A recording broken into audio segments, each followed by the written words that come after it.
రాకుండా దేవుడు ఏం చేశాడట, కంచె అతని యొక్క వేసి గృహము చుట్టూ కంచె వేశాడు. మనం గమనించినట్లయితే నీవును అతనికి యోబు గ్రంథము 1వ అధ్యాయము 10వ వచనంలో నీవును అతనికి అతని ఇంటి వారికి అతనికి కలిగిన సమస్తమునకు చుట్టూ కంచె వేసితివి కదా, చుట్టూ కంచె వేసితివి కదా, నీవు అతని చేతి పనిని దీవించుట చేత అతని ఆస్తి దేశంలో బహుగా విస్తరించి ఉన్నది. అది నాకు గృహము చుట్టూ కంచె వేసి ఉన్నాడు దేవుడు.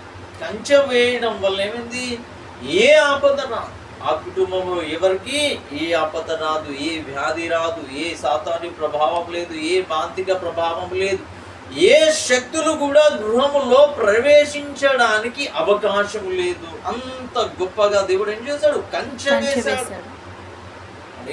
ఇంటి చుట్టూ ప్రహారీ వేసుకున్నప్పుడు ఏ విధమైన పొరుగు రాదు, పాములు ఏది రాదు, ఏది ఆ విధంగానే దేవుడు కంచె వేసినప్పుడు, దేవుడు కంచె వేసినప్పుడు ఏ అపవాది మన భౌతికమైనటువంటి లోకములో మన గృహము చుట్టూ ఏమి రాకుండా సెక్యూరిటీగా గోడలను ఎలా కడతామో దేవుడు కూడా దేవుడుగా ఏం చేస్తున్నాడు, ఏ అపవాది యొక్క ప్రభావం మన మీద రాకుండా, ఏ అపవాది యొక్క ప్రభావం మన మీద రాకుండా, ఏ సాతాను యొక్క శక్తులు మన కుటుంబాన్ని ఆవరించకుండా దేవుడు ఏం చేస్తాడంటే, ఏ మాంత్రిక శక్తులు మన మీద అటాక్ చేయకుండా దేవుడు ఏం చేస్తాడు, కంచె వేస్తాడు. కంచె వేస్తాడు. హల్లెలూయా.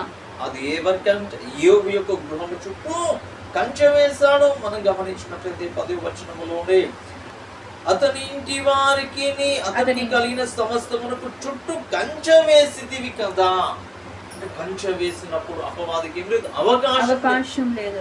అపవాదికి ఏ విధమైనటువంటి అవకాశం లేదు. యోబు యొక్క గృహం చుట్టూ కంచె వేస్తాడు. దేవుడు యోబు యొక్క గృహం చుట్టూ కంచె వేసినప్పుడు అపవాది ఏ విధము చేతనో అతని యొక్క గృహాన్ని ముట్టడానికి, ఆ గృహంలో ప్రవేశించడానికి, ఆ గృహంలో ఏ విధమైనటువంటి వ్యాధులు కలిగించడానికి, కష్టాలు నష్టాలు ఇబ్బందులు కలిగించడానికి అవకాశము లేదు. అందుకే అతని కుమార్తెలందరూ కూడా దినదినం ఏం చేస్తున్నారు, విందు చేసుకుంటారు. ఒకరి దినంలో ఒకరి గృహంలో ఒక దినం, ఒకరి గృహంలో ఒక దినం, ఆ విధముగా విందు చేసుకుంటారు.